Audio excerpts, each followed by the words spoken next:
In this lesson, we define the command injections, discuss its impact, and examine the sources of its vulnerabilities, and provide a demo which shows the OS command injected to a web server and execute by the remote web server to display its directory and file content.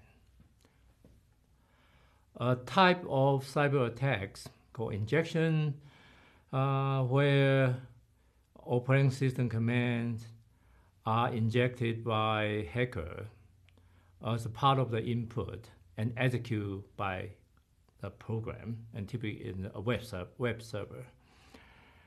The command injection occurs when the program does not perform proper input validations. Make sure you remember this word, input validation. That's a very important technique, general kind of technique as a defense.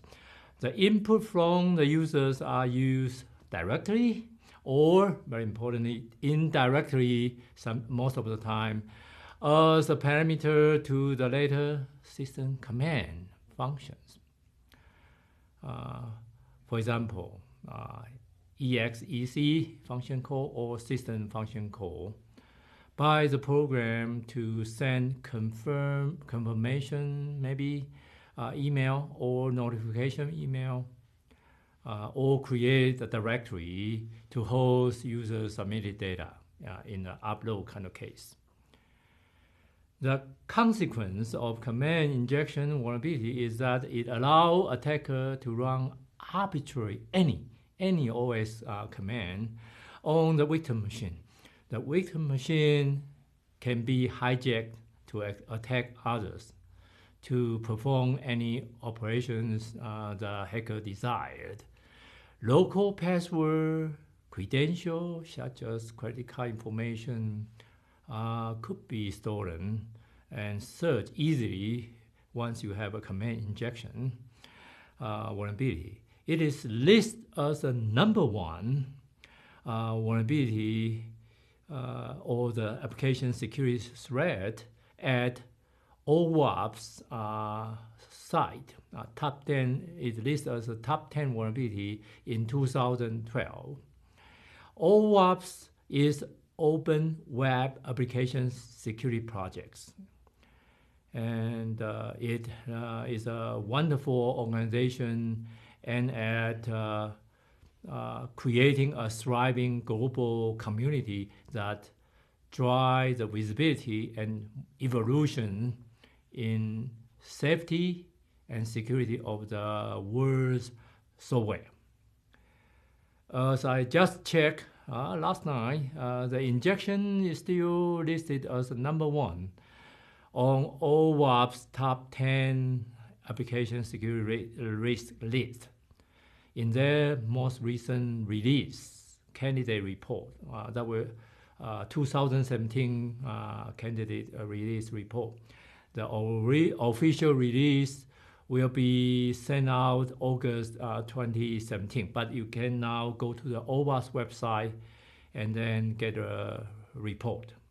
Very rich information if you are learning cybersecurity. Here we show a demo of command injection attacks on a registration website. The URL of the website is https://ccsnet.uccs.edu/reg.php. Know that from outside, this is a server running behind the UCCS firewall, therefore you cannot reach it. But the virtual machine you are going to clone on AWS will have the same content and allow you to perform the command injection to the web server, similar to what I'm going to describe. The registered web page take in the full name shown in the website web page below. Full name, email, password, and their confirmation value of of the membership applicant. When the user fill in this information and click the register button, the web form data will be submitted to the web server for processing. The data will be saved in the database, and email will be sent to the user's email. And let them know that the registration is approved, and the provided link, they can access to the member-specific variable informations, variable web page. The system admin will then look at the application and then try to approve the membership. This is the particular setup for this particular web registration web app. Here we show the hacker can actually attach a malicious Unix command as short as $sign ls $sign, just 4 characters, right after the typical email entry. The register button is then clicked. So this particular demo, you can actually tell your friend the smallest character example of command injection is 4 characters. Now let's see what the HTTP response coming back. We see a long list of the files right in the middle there, starting with counter.php, action.php, and so on. They are returned, followed by the original greeting and status messages. It turned out all this middle part is a file in the directory /var www.html.php, which is exactly the same location of the server-side script that processing the request. It is located inside the web server location. In this case, cs591x csnet.ucc.edu. We also see the ls sign is included in the mail command, which I echo. Normally, you shouldn't print out your mail, whatever the command in your server-side script, but here is for either demonstration purpose.